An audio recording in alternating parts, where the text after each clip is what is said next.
Hello everyone, मेरे YouTube channel पर आपका हार्दिक स्वागत है। अगर मेरी वीडियो पसंद आए तो लाइक, सब्सक्राइब और कमेंट और शेयर जरूर करना।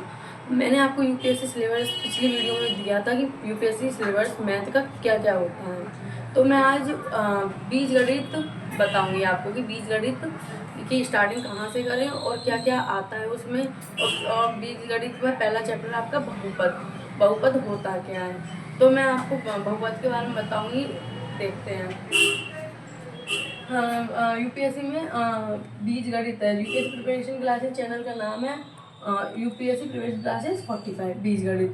बीजगणित में पहला चैप्टर है आपका बहुपद। बहुपद होता क्या है? बहुपद ऐसे बीजीय व्यंजक जिसमें चर राशियां केवल ऋणात्मक, पूर्णांक, धनात्मक तथा शून्य घातीय में रूप में हो बहुपद कहलाते हैं। बहुपद होते क्या है? जो व्यंजक होते हैं जैसे ABCD, जो भी व्यंजक होते हैं जिनमें चर राशियां होती हैं, जो नंबर वाइज होती है 1 2 3 वो, तो केवल ऋणात्मक, पूर्णांक, धनात्मक या शून्य, जो ऋणात्मक पूर्णांक जो होते हैं धनात्मक या शून्य में उस घात के रूप में हो उसे बहुपद कहलाएंगे।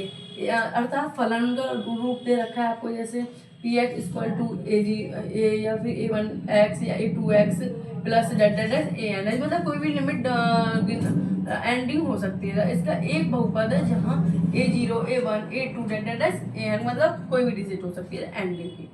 वास्तविक संख्या रियल नंबर हैं जिन्हें गुणांक कॉफिशिएंट कहते हैं। जो रियल नंबर होते हैं उनको गुणांक बोलेंगे, जो कॉफिशिएंट होते हैं। बहुपद की घात। अब बहुपद की घात के बारे में जानेंगे होता क्या है। किसी दिए गए बहुपद में सबसे बड़ी घात वाले पद के घातक को उस बहुपद की घात कहते हैं। मतलब जिसमें घात ज्यादा से ज्यादा लगी होगी उसको बहुपद की घात कहेंगे। जैसे बहुपद आपको ये दे रखा है कि 5/3 + 2y² + y + 3, तो आपकी सबसे ज्यादा घात है 3।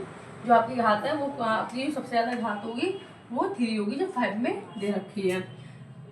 ये आपकी घात दे रखी में चर y के अधिकतम घात वाले पद, अधिकतम घात वाला जो पद होगा वो आपका 5/q होगा तथा घातक 3 है। मैंने आपको अभी बताया 3 होती है, तो 5/q दे रखा है ना घातक, उसकी क्या है 3 है। अतः बहुपद की घात 3 होगी। ठीक, ये आपके बहुपद घात हो गई जो सबसे ज्यादा लगी होती है। ठीक है, अब बहुपद के प्रकार देखते हैं। बहुपद में 4 टाइप्स होते हैं।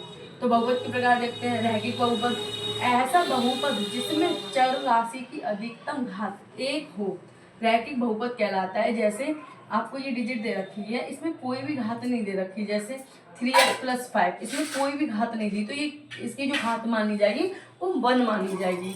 तो इसमें कोई भी घात नहीं दी, तो इसलिए ये रैखिक बहुपद है। सेकंड दे रखा है द्विघात बहुपद। द्विघात बहुपद क्या होता है? ऐसा बहुपद जिसमें चर राशि की अधिकतम घात 2 हो द्विघात बहुपद कहलाता है। जैसे px = 5² 5x³ 5x² + 3x - 7/5, इसकी जो घात है वो 2 दे रखी है, या 5x², तो ये दे रखी है स्क्वायर, तो ये द्विघात बहुपद है। इसकी 2 घात दे रखी है। इसमें बोल रहा है ना ऐसा बहुपद जिसमें चर राशि की अधिकतम घात 2 हो उसे क्या बोलेंगे? द्विघात बहुपद कहलाएगा। तो इसमें कितनी घात दे रखी है? 2 दे रखी है।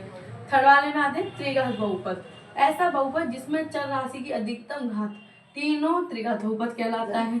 जैसे 8x³ px = 8x³ दे रखा है ना, आपकी 3 घात दे रखी है, तो आपकी कौन सा है? त्रिघात बहुपद हो गया। अब चतुर्घात बहुपद, ऐसा बहुपद जिसमें चर राशि की अधिकतम घात 4 हो उसको चतुर्घात बहुपद कहलाता है। जैसे px = x को प्लस 2x³ - 7² + 5x + 3, ये आपको दे रखी है x की, तो जो 4 घात होगी उसको क्या बोलेंगे?